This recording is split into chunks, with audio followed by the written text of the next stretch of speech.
Mullaperiyar dam ഉടൻ decommission ചെയ്യണമെന്നാവശ്യപ്പെട്ടുകൊണ്ട് Kerala കോൺഗ്രസിന്റെ നേതൃത്വത്തിൽ ഉപ്പുതറയിൽ ഏകദിന ഉപവാസ സമരം നടന്നു. Kerala Congress working chairman PC. Thomas സമരം ഉദ്ഘാടനം ചെയ്തു.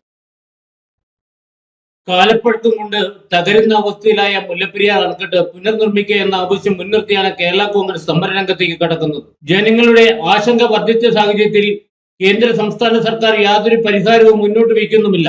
ഈ സാഹചര്യത്തിലാണ് കേരള കോൺഗ്രസ് സൂചനാ സമരം സംഘടിപ്പിച്ചത്. കേരള കോൺഗ്രസ് ജില്ലാ കമ്മിറ്റിയുടെ നേതൃത്വത്തിലാണ് ഉപ്പുതറയിൽ ഉപവാസ സമരം സംഘടിപ്പിച്ചത്. നിരവധിയായിട്ടുള്ള പ്രശ്നങ്ങളിൽ നിന്ന് ഹൈ റേഞ്ച് മേഖലയിൽ നിന്ന് ജനങ്ങൾ പുറപ്പാടിന്റെ മേഖലയിലേക്ക് ആയിരിക്കുന്നു. ഇവിടെ നിന്ന് കുടിയിറങ്ങിക്കൊണ്ടിരിക്കുകയാണ്. ആരെങ്കിലും ഞങ്ങൾ പറഞ്ഞിട്ടാണോ? ആശങ്ക പറഞ്ഞിട്ടാണോ? അതുകൊണ്ട് കക്ഷി രാഷ്ട്രീയത്തിന് അതീതമായി ഒറ്റക്കെട്ടായി ഒരേ മനസ്സോടുകൂടി ഒരേ സന്മനോഭാവത്തോടുകൂടി ഈ രംഗത്ത് നിൽക്കണമെന്നാണ് പറയുന്നത്. ഇപ്പൊ മാർക്സിസ്റ്റ് പാർട്ടിയുടെ നേതാക്കന്മാരും ചാനലിൽ വന്ന് പഴയതെല്ലാം മറക്കും. നിങ്ങളിവിടെ ചങ്ങല ഉണ്ടാക്കിയതല്ലേ? നമ്മളൊക്കെ ചങ്ങല പിടിച്ചതല്ലേ?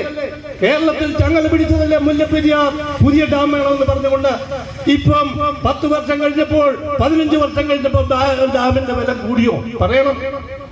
അന്ന് ഡാമിന് വേണ്ടി ഇവിടെ ചങ്ങല പിടിച്ചവര് ഇന്ന് പറയുന്നതാണ് ഭീതിപ്പെടുത്തരുതെന്ന്. ബഹുമാനപ്പെട്ട പിണറായി വിജയൻ മുഖ്യമന്ത്രി ആയതുകൊണ്ടാണോ ഡാമിന് വില കൂടിയത്? ഈ ജില്ലയിൽ നിന്നൊരു മന്ത്രി ഉള്ളത് കൊണ്ടാണോ ഡാമിന് വില കൂടിയത്?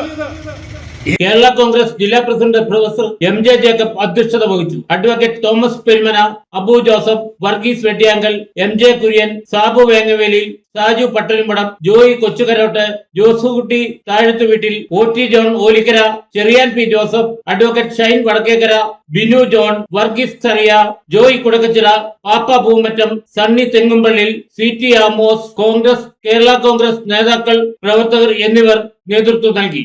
Idukki vision news, Upputhara.